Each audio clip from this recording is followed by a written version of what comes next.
Dear friends, welcome to the Essentials of Inorganic Chemistry. I am your friend Dr. V.D. Bhatt. I hope you are all in good mental and physical health. Friends, I am discussing a chapter entitled Postulates of Quantum Mechanics. And this is the fifth talk in the series. And today I am going to discuss the fourth postulate of quantum mechanics. This postulate is about average or the expectation values of different observables. So before I start the discussion on the fourth postulate, I would like to give you the answer of the question that I asked in the last lecture. The question was, what happens if the wave function psi describing the state is not an eigenfunction of the operator A? Now friends, we have already traveled through the first, second and third postulates of the quantum mechanics. If you do not recall or if you have not attended those lectures, then I advise you to go back and first attend those lectures and then try to understand this answer. So as we have already discussed with the first postulate, we know that the first postulate does not require that the wave function psi describing the state should be an eigenfunction of the operator A. In fact, we have not introduced even the concept of eigenvalue relationship in the first postulate. But when you come to the third postulate, it has been clearly stated that every measurement of an observable using a suitable or the corresponding operator gives only the eigenvalues. We show it by small a, and for different levels or different eigenvalues for a particular state can be A1, A2, A3 and AX, etc. Thus, what happens is, if the wave function is not an eigenfunction of the operator A, then as per the third postulate, you are definitely going to get a value out of this A1, A2, A3 or up to AX, but you will not be able to know whether it is A1, A2, A3 or in general the value of the X. So the measurement of an observable for psi leads to an eigenvalue AX where your X remains unknown under this situation. So now this is the basis for the fourth postulate of quantum mechanics. Let us start the discussion on the fourth postulate of quantum mechanics. First of all, I will read out the statement of the fourth postulate. For a system in a state described by a normalized wave function psi, the average, also known as expectation value of the observable corresponding to an operator A is given by this equation. See the LHS, you have two brackets and then you have a small a. So this is the denotation for the average. If you have two such brackets and some quantity written in between them, then we are talking about the average. So average value of A according to the fourth postulate is given as integration minus infinite to infinite psi star, that is the complex conjugate of the wave function, then the operator itself A, and then psi d tau. Now just let us go back to the statement. Here I have used the word normalized wave function. This is the adjective before the wave function, normalized wave function. You know, normalized wave function is a wave function in which you have integration psi star psi d tau is equal to 1. Now see, if the wave function is real, if psi is real, then you know psi star is equal to psi, and in that case you will understand that integration psi star psi d tau will be nothing but integration psi square d tau, and you know that psi square shows the probability, and integration psi square d tau will be about summing up the probabilities of the small volume elements that are under the study, that is the entire area. So a normalized wave function means a wave function in which the total probability under the area of investigation of finding the particle or the system is equal to 1. Means you are 100% sure that the particle or the quantum mechanical system about which you are talking is definitely present in the area under investigation.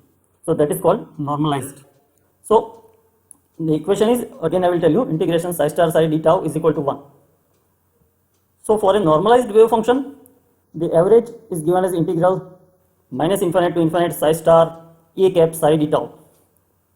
But see friends, when you have an unbound system, means there are no limits, the particle is anywhere in the universe, it's a free system, a free particle, then it cannot be normalized. As the physical significance of normalization is, as I told you, is ensuring that the particle is surely or certainly present under the volume of investigation. So in that case, the general form of this above equation will appear like this. The average A is equal to the same quantity divided by the normalization integral. Why did we not put the normalization integral in the first equation? Because it was already said that the wave function is normalized. If the wave function is normalized, then you know that this quantity is equal to 1. So anything divided by 1 doesn't make any difference to that value. And therefore, for a normalized or a bound system, you will see that the average value can be given by this equation, whereas if you have a free system, then you have to use this equation. Now, the average value, it is also sometimes referred to as expected value or expectation value. This expectation value or the average value, the expected value being average of the spectrum of values, is not necessarily an eigenvalue. So average value is average of what? It is average of all the possible eigenvalues, a1, a2, a3, a4 and so on. So in order to understand this, let us take two different cases. But first of all, let us again understand this statement and then I will give you the example. The expectation value or the average value is not necessarily an eigenvalue. See, let us take a case, the situation number 1. You are say measuring the energy of different levels for a system. Say E1 is equal to 1, then E2 is equal to 4, E3 is equal to 9 and E4 is equal to 16. So these are the different eigenvalues, 1, 4, 9 and 16. These are the different eigenvalues. If I take the average value of E, then you know you have to add all these numbers and divide it by 4. So 16 plus 9, 25 plus 4, 29 plus 1, 30 divided by 4 gives us 7.5. So average or the expectation value of energy in this case comes out to be 7.5. But you will see that 7.5 does not correspond to E1 or E2 or E3 or E4. So you can say that the average value or the expected value is not an eigenvalue. But it is not necessary that it is not an eigenvalue. If you take this case, the second one, see if E1 is equal to 1, E2 is equal to 2, E3 is equal to 3. And then if you take the average, 3 plus 2, 5 plus 1, 6 divided by 3 is equal to 2. The average value is 2. And you also see the value of 2 for the level number 2. So what we can state is that the expected value or the expectation value is not necessarily an eigenvalue. It can be or it may not be. So that was something about the average value and the eigenvalue. Now let us take some actual examples. Let us calculate the average position of a particle which is confined in a one-dimensional box which is of width equal to a, and the normalized state, and it is a normalized state defined by psi is equal to under root 30 divided by a raised to 5 multiplied by x into bracket a minus x. So this is the expression for psi. Now see, let us take a picture of this one-dimensional box of width a. So 0 is one of the boundaries and a is the other boundary. So 0 to a is equal to a, that is the width. And now what are we supposed to do? We are supposed to calculate the average position of a particle. What I feel is, before performing any calculation, that if I actually have a particle in this one-dimensional box, then the average position of this particle will be at the center, that is at the a by 2. But let us check it, by performing this quantum mechanical calculation and verify the fourth postulate using that equation and find out what is the average position. So from the equation of the fourth postulate, we can write that average x is the position, average x is equal to integration 0 to a, the limits are from 0 to a because we have a one dimensional box of width a, integration 0 to a, and then you have to write psi star. So psi star is root 30 by a raised to 5 into x into bracket a minus x, and then you have a star. Then the position operator, in the fourth postulate we have said psi star a cap psi. So this time in place of a cap you have x cap, that is the position operator, multiplied by psi again and then dx. I have not mentioned d tau here, I have written dx because we are having a one dimensional box, only one dimension, that is the x. Tau stands for dx dy dz, that is a volume element. So now this equation can be written as, let us go back here, under root 30 by a raised to 5 multiplied by under root 30 by a raised to 5 is equal to 30 by a raised to 5, which we can bring outside the integration term because it is a constant.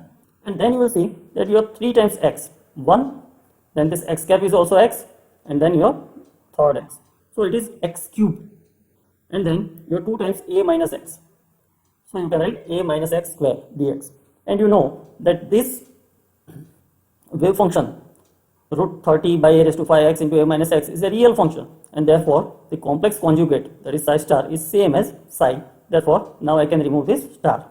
So this form is taken.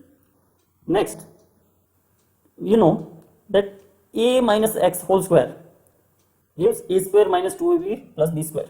So this equation can further be simplified as x cube multiplied by a square minus 2ax plus x square dx. Now what we'll do is we'll multiply each of the terms of this quadratic equation by x cube, and therefore the equation will appear like this: a square x cube minus 2ax raised to 4 plus x raised to 5 dx. Now what we have to do? We have to perform the integration. You know that the integration of x cube is x raised to 4 upon 4, and a remains constant. Therefore the first term becomes a square x raised to 4 upon 4 minus, then 2a is again constant, x raised to 4 becomes x raised to 5 upon 5, and then x raised to 6 upon 6, and then you have to apply the limits from 0 to a. Now applying the limits, what you will do is, in place of x you will write a, and then you will this equation will be converted into an equation containing all a's, and then in the next step you will write 0 in place of x. So everything will become 0, so that you don't need to write. So what happens is 30 upon a raised to 5, a square into, in place of x you write a, therefore a raised to 6, a raised to 6 upon 4 minus 2a raised to 6 upon 5 plus a raised to 6 upon 6. So now you have to evaluate this portion. You have 3 terms with 3 different denominators. So what I will do is, I will first take 2, I will solve it, and then take the third one. Let us see how we can do it. We are simply solving this 3 term with different denominators. What I am doing is a raised to 6 upon 4, and this I will take it near to it, a raised to 6 upon 6. A raised to 6 upon 4 plus a raised to 6 upon 6, and this minus term I will keep it outside. And then what I can do is, I can simply perform the cross multiplication. 6 multiplied by a raised to 6 and plus 4 multiplied by a raised to 6, which will be whole divided by 4 into 6, that is 24. So 6a raised to 6 plus 4a raised to 6 upon 24, and then minus 2a raised to 6 upon 5. So this 6 plus 4 becomes 10 a raised to 6 upon 24, and then you have minus 2a raised to 6 upon 5 over here. Again we will do the cross multiplication. 5 multiplied by 10, 24 multiplied by 2, and the denominator will have 120, that is 24 multiplied by 5. So this is how it comes. 10 multiplied by 5 is 50 minus 24 into 2 is 48 upon 120. This comes out to be equal to 2a raised to 6 upon 120. Now we go back to the original term, because what we had done is, we had separated this portion, we evaluated this, and this portion was remaining. So we will multiply this portion with the result of this, and then we get the value of x. Let us see how we are doing it. So you have 30 upon a raised to 5 multiplied by 2a raised to 6 upon 120. So see, 30 upon 120 is 4, 2 upon 4 is 2, and then you have a raised to 6 upon a raised to 5, that is a. So it comes out to be a by 2. So friends, this was just my hunch feeling that the average position of a particle in a box with width a has to be equal to a by 2, and even mathematically, rather quantum mathematically, we could find out using the fourth postulate that the average position is going to be a by 2. Now let us calculate the expected energy or the average energy of a particle confined in a one-dimensional box of width a, that is the same box and the same normalized state, but I am talking about the expected energy or the average energy. Now just recall the treatment of a particle in one-dimensional box. I recall the equation for a one-dimensional box. It will be d square psi by dx square plus 8 pi square m e upon h square psi is equal to 0. Initially it was E minus V, but then E is the kinetic energy and V is the potential energy. Then what happened? We made an argument that we are talking about a one-dimensional box, that is the particle can travel only in x direction. In that case, the height will remain constant. So the potential energy being constant is considered as 0 for the sake of simplicity. And therefore the term V has vanished. The potential energy term was vanished. And therefore E stands for the kinetic energy only. Now, so when I write E, I am talking about the kinetic energy.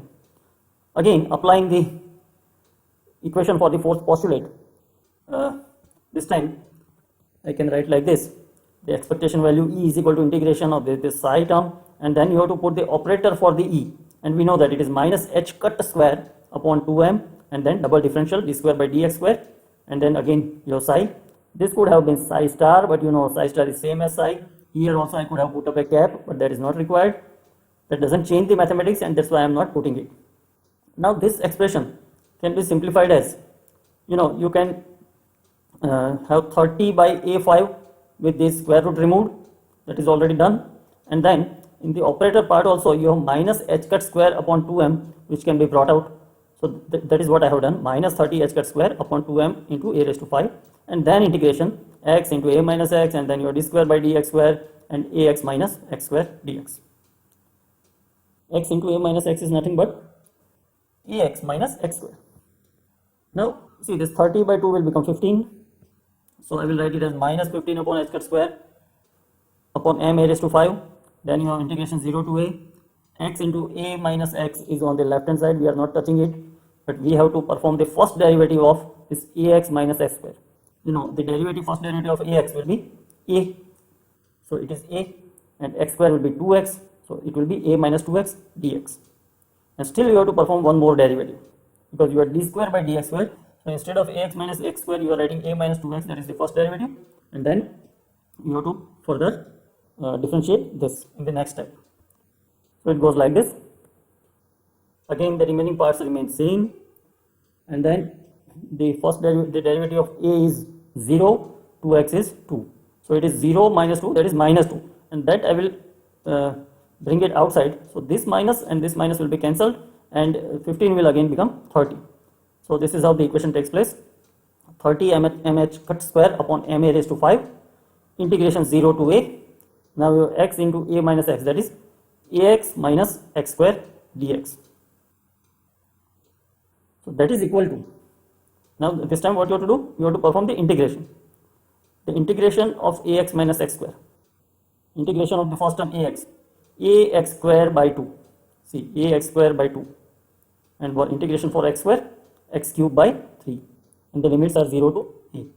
What I will do is, I will put 30 h cut square upon m a raised to 5 as such. In place of x, I will put a. So this ax square will become a cube, and this x cube will become a cube. So I have a cube by 2 minus a cube by 3. Again cross multiplication, 3a cube minus 2a cube upon 6, that is a cube by 6. 30 h cut square upon m a raised to 5 multiplied by a cube by 6. And 6, 30 becomes 5. Here your a raised to 3, here your a raised to 5, therefore it becomes a raised to 2. So it becomes 5 h cut square upon m a raised to 2, or m a square. Now friends, you know, h cut is equal to h upon 2 pi. Therefore, h cut square is equal to h square upon 4 pi square. Pi is 3.14. So I am simplifying this further. Phi h square upon 4 into 3.14 square ma square. And when I use a calculator, I will get the value equal to 0.126 h square upon ma square. Why I am doing this? Because I remember a general equation for the energy of a particle in one dimensional box. It was n square h square upon 8 ma square, where n is an integer. N can take different values like 1, 2, 3, 4 and so on. So further, I would like to have the equation for the expectation value in the format that I earlier had, that is n square h square upon 8 ma square. So I have h square over here, I have ma square over here, I need some 8 over here. So what I will do is I will multiply and divide the denominator as well as the numerator by 8.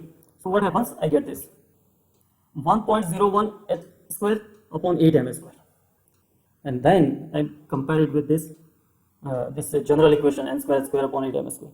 See, h square is h square, 8 ma square is 8 ma square. In place of n square, I am having 1.01. Now see, when can you have n square equal to 1? It is almost equal to 1. N square will be equal to 1 when n is equal to 1. That is, when n is equal to 1, we are talking about the first energy level, E1.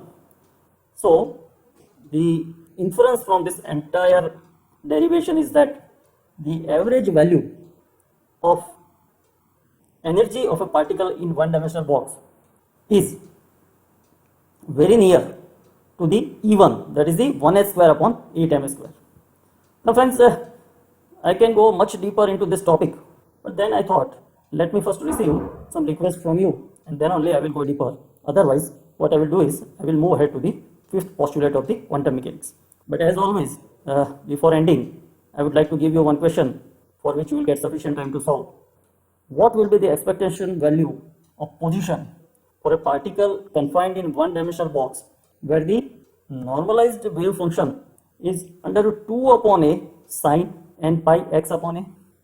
You can try and find out. So thank you very much. Take care. In the next lecture, I will be discussing the fifth postulate of quantum mechanics. Thank you.